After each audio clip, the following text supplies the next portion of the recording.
Hey guys what's up. तो आज हम लोग बात करेंगे एनाइन गैप के बारे में। तो एनाइन गैप की बात करने से पहले हम एक चीज़ तुमको बता दें कि ये one of the most important topic है और बहुत ही इनिशियल टॉपिक है जो तुम्हें आना चाहिए, तुम्हें इलेक्ट्रोलाइट इम्बैलेंस समझने के लिए, ठीक है ना। तो इसको बहुत ध्यान से सुनना और बहुत ध्यान से समझने की कोशिश करना, क्योंकि अगर ये आ गया तो बहुत सारे कॉन्सेप्ट तुम्हारे ईजी हो जाएंगे तुम्हारे आगे के लिए, ठीक है ना। Anion gap is so much important, right. तो फिजियोलॉजी में भी ये पूछा जाएगा ऑब्वियसली, और मेडिसिन और पीडियाट्रिक्स में तो है ही, ठीक है ना। और तुम्हारे नेक्स्ट एग्ज़ाम, पीजी एग्ज़ाम, जो भी तुम कोई भी एग्ज़ाम लिखने जा रहे हो तो इट वुड बी आज, ठीक है ना। तो अगर मैं इसको बहुत ही सिंप्लीफाई तरीके से मैं अगर समझा पाऊँ तो मैं समझाने की कोशिश करूँगा, राइट। तो बेसिकली क्या है, it is a measurement of unmeasured anions, right. What is unmeasured anions, right. What is cation, first of all what is cation and what is A9. तो कैटाइन कोई भी ऐसा चार्ज जिसके ऊपर पॉजिटिव लगा है, राइट। और एनाइन कोई भी ऐसा चार्ज जिसके ऊपर नेगेटिव लगा है, ठीक है ना। तो सबसे पहले यही हम लोगों को कन्फ्यूजन होता है कि भैया कैटाइन क्या है, एनाइन क्या है। मैं दूसरों की क्या बताऊँ, मैं बहुत कंफ्यूज था पहले। मैं जब अपने 9th-10th में था तो मैं बहुत कंफ्यूज रहता था कि A9, cation, what is this. मैं कंफ्यूज रहता था कि एनाइन कौन सा है, कैटाइन कौन सा है। एनाइन को मैं पॉजिटिव लिख देता था, कैटाइन को नेगेटिव लिख देता था। तो ऐसा नहीं करना है, ठीक है ना। कैट पॉजिटिव से मैंने याद किया था, कैट इज़ ऑलवेज पॉजिटिव, ठीक है ना। आप डिप्रेशन में हो, आपको कैट मिल जाए तो आप पॉजिटिव रहोगे, तो इसलिए I always learn it like this, ठीक है ना, कि कैट इज़ ऑलवेज पॉजिटिव, ठीक है। तो कैट जो है, कैटाइन जो है वो पॉजिटिव चार्जेस वाले होंगे, ठीक। तो क्या होता है जनरली, क्या होता है हमारे जो कैटाइंस हैं वो always they are measured to its much of its extent, ठीक है ना। ऐसे उसमें कैटाइंस बहुत ही कम है जो अनमेजर्ड रह जाए। लेकिन लेकिन लेकिन जो हमारी बॉडी में जो अनाइंस हैं, they are the negative charge ones, right, वो बहुत सारे हैं, ठीक है ना, बहुत सारे हैं। और उनमें से क्या होता है कि कुछ अनाइंस जो है मेजर्ड नहीं हो पाते। तो जो अनाइंस जो है हमारे मेजर्ड नहीं हो पाते, तो उन्हीं का जो डिफरेंस है, देखो बॉडी में क्या होता है ना, मेनली कैटायन और एनायन जो हम देखो, पहले सबसे पहली बात तो ये समझो कि हमारी बॉडी में इलेक्ट्रिकल न्यूट्रलिटी मेंटेन्ड है। मतलब कि कैटायंस का नंबर और अनायंस का नंबर हमारी बॉडी में सेम होना चाहिए। समझ में आती है बात। कैटायंस और अनायंस का नंबर सेम हुआ हमारी बॉडी में, तो हमारी बॉडी में क्या होता है कि हम लोग जब कैटायन मेज़र कर लेते हैं तो हम लोग कैटायन को जानते हैं पूरा मेज़र कर लेते हैं, मतलब पॉजिटिव वाले सारे मेज़र हो जाते हैं, लगभग लगभग जितनी वैल्यू हम लोग मेज़र कर सकते हैं वो मेज़र कर लेते हैं जो है कैटायन के केसेस में। लेकिन जो हमारा अनायन के केसेस में क्या होता है, कभी कभी अनायन के केसेस हम लोग नहीं मेज़र कर पाते। मोस्ट ऑफ द केसेस में हम लोग अनायन की वैल्यू नहीं मेज़र कर पाते, कुछ अनायंस छूट जाते हैं हमसे।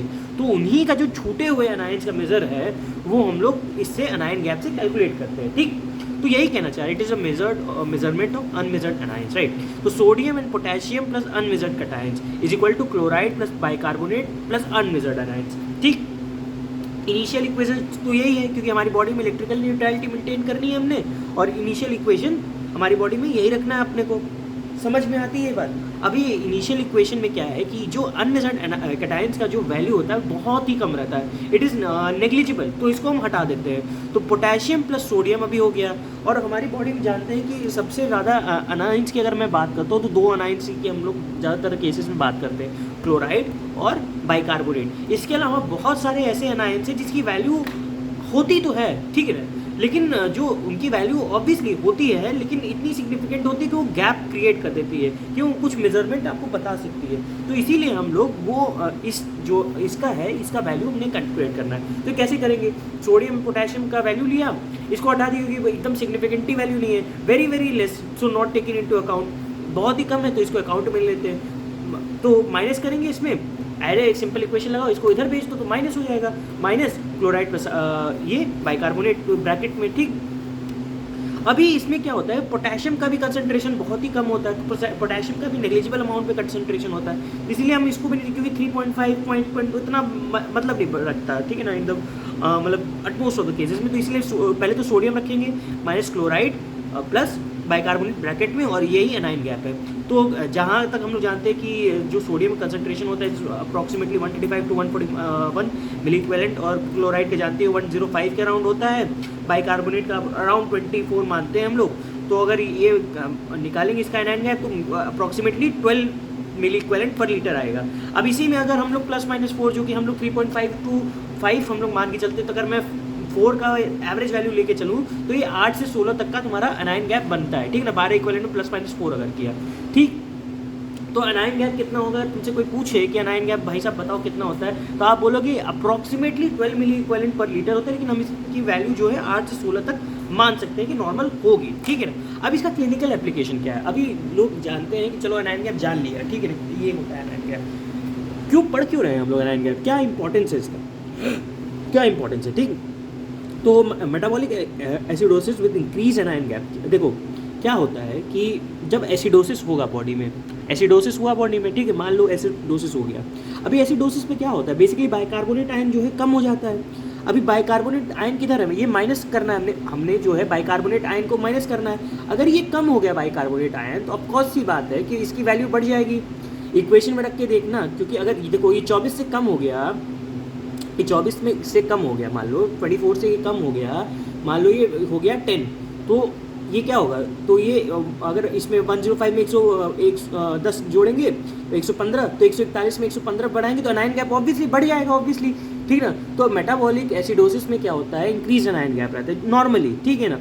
अब इसमें कुछ कौन सी डिजीजेज में ये जो है इंक्रीज अनायन गैप रहेगा, कौन सी मेटाबॉलिक एसिडोसिस, जो कि तुम लोग जानते हो नॉर्मली, जो कि chronic renal failure, diabetic ketoacidosis, lactic acidosis, इन सब में क्या होता है मेटाबॉलिक एसिडोसिस हो जाता है इंक्रीज अनायन गैप के साथ। कोई पॉइजनिंग में भी हो सकता है नॉर्मली, जो कि salicylate poisoning, methanol poisoning, ethylene glycol की पॉइजनिंग में भी ये देखा जाता है। दूसरा क्या हो सकता है, metabolic acidosis with normal अनायन gap.